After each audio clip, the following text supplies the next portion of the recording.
Alors, bonjour à nouveau, mes amis.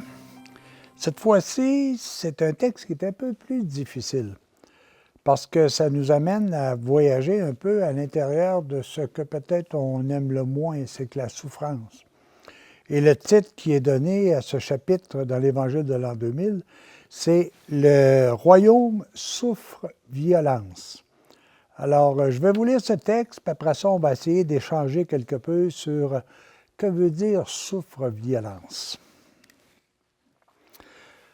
Le royaume de Dieu souffre violence, et ce sont les violents qui le ravissent. Celui qui veut entrer dans le royaume de Dieu doit se faire violence, car votre pire ennemi, c'est vous-même. Si vous vous retirez à l'écart pour méditer, vous y rencontrerez dans le silence votre pire ennemi, vous-même, avec toutes vos passions, vos mauvaises inclinaisons, vos mauvaises pensées, vos mauvais désirs et vos mauvais jugements. Quand vous vous recueillez en vous-même, vous rencontrez aussi votre meilleur ami. Il est là, au plus intime de votre âme, comme un feu caché sous la cendre et qui ne demande qu'à être attisé. C'est le germe divin qui habite en vous et qui ne demande qu'à croître, qu'à se développer pour diviniser tout votre être. C'est une lutte à mort qui s'est engagée dans votre âme entre le bien et le mal. Beaucoup d'âmes laissent triompher le mal en elles, alors qu'elles ont en elles-mêmes tout ce qu'il faut pour en triompher, avec l'aide divine et celle des anges, vos fidèles compagnons de route. La violence ne se gagne pas sans lutte. Large est la voie qui conduit à la perdition, et il y en a beaucoup qui la suivent. Au contraire, la voie qui conduit à la vie est étroite, et il y en a peu qui la trouvent. Pourtant, aucun ennemi intérieur ni extérieur ne peut vous vaincre. La puissance des ténèbres n'ont sur vous que le pouvoir que vous leur donnez. Les mauvais anges rôdent autour de vous comme des lions rugissants, cherchant qui dévorer. Ce n'est pas seulement contre la puissance de ce monde que vous avez à lutter, mais bien contre les puissances des ténèbres répandues dans l'air. Satan et ses anges rebelles luttent sans cesse contre vous pour vous entraîner dans leur voie de perdition. Mais la violence vous est toujours assurée par votre foi. Si vous croyez en moi, restez en paix. La puissance des ténèbres ne pourra jamais vous vaincre. Satan veut susciter contre vous toutes sortes de difficultés, mais un véritable croyant demeure invincible.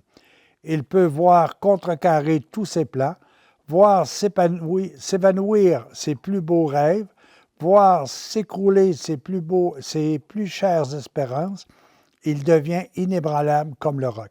Il sait que le chemin du calvaire est le chemin de la gloire. Il sait que partout les ténèbres du calvaire brillent les lueurs de la résurrection. Il sait que chaque lutte, chaque souffrance, chaque déception est un pas vers une compréhension meilleure des vraies réalités. Il sait que par-delà cette vie, il se construit un monde meilleur où toute larme sera effacée de vos yeux et où toute souffrance aura disparu. Il sait que chaque lutte est une occasion de raffermir sa foi et de la rendre plus pénétrante. Il sait que chaque combat est un pas en avant et une occasion de victoire. Je n'ai rien exagéré quand j'ai dit « Bienheureux ceux qui souffrent car ils seront consolés. Bienheureux êtes-vous quand qu'on vous insultera et qu'on vous persécutera. Bienheureux êtes-vous lorsqu'on dira toutes sortes de mal contre vous à cause de moi. Réjouissez-vous, exultez de joie, car votre récompense sera grande dans les cieux. C'est ainsi qu'ils ont persécuté les prophètes qui vous ont précédés. Ceux qui travaillent pour le royaume auront à affronter la persécution. Je vous ai envoyés comme des brebis au milieu des loups. Ils m'ont persécuté, ils vous persécuteront. Jean-Baptiste est venu, il ne mangeait ni ne buvait. On disait de lui, il est possédé du démon. Je suis venu, mangeant et buvant, et l'on a dit, c'est un gourmand, un buveur de vin. C'est un ami des publicains et des pécheurs. Et quand je chassais les démons, on disait, c'est par le pouvoir du chef des démons, Belzéboul, qu'il le fait. C'est ainsi qu'ils ont accusé et persécuté tous les prophètes. Par-delà de la mort, il y a la vie et la résurrection, et le croyant aperçoit déjà le monde merveilleux qui l'attend dans l'au-delà. Alors, mes amis, c'est assez intéressant de voir qu'on parle du royaume de Dieu et on y associe en quelque sorte une souffrance, une violence. Mais cela vient du fait que nous avons été quelque peu piégés dans le passé par nos habitudes que nous avons prises, qui bien souvent sont des habitudes tout simplement qui nous éloignent du vrai. Nous avons mis notre habitude à faire telle chose à tel moment donné, et quand on déroge à ça, on a une certaine souffrance qui s'emploie à nous. On dit toujours, si tu veux changer tes habitudes, fais-le 30 jours de suite. Et après, sois sûr d'une chose, tu ne seras plus capable de recommencer comme avant. Bien, nous avons une foule d'habitudes, une foule de façons de faire, une foule de comportements, de faiblesses, qui font en sorte que nous ne sommes pas capables de voir véritablement le merveilleux de la vie divine qui est à l'intérieur de nous. Et c'est contre ça que nous avons à lutter.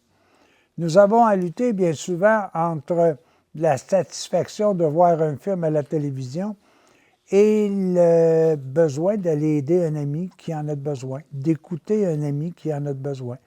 Nous avons à lutter aussi entre nos comportements. Moi, je me lève à telle heure, je me couche à telle heure, et le fait qu'à un moment donné, je serais peut-être obligé de changer de ça pour correspondre à des biens que les gens ont besoin. Nous avons à lutter contre tout notre dérangement spirituel à l'intérieur de nous. Alors oui, les amis, pour vraiment être heureux, il y a une part de souffrance qui nous est apportée, parce que nous devons lutter contre ce qui nous rend malheureux. Et nous avons bien des choses qui nous rendent malheureux. Alors c'est pour ça que le royaume souffre violence. Le royaume exige en quelque sorte que tu te fasses violence vis-à-vis ce qui n'est pas véritablement utile à ton épanouissement spirituel. Cette violence, elle est volontaire, elle est voulue pour que nous puissions nous améliorer et que nous puissions trouver véritablement le chemin qui nous conduit au bonheur éternel. Oui, les amis, acceptons d'être souffrants, acceptons même d'être violents envers ce qui nous empêche véritablement d'être heureux pleinement. À tous et à chacun, bonne journée.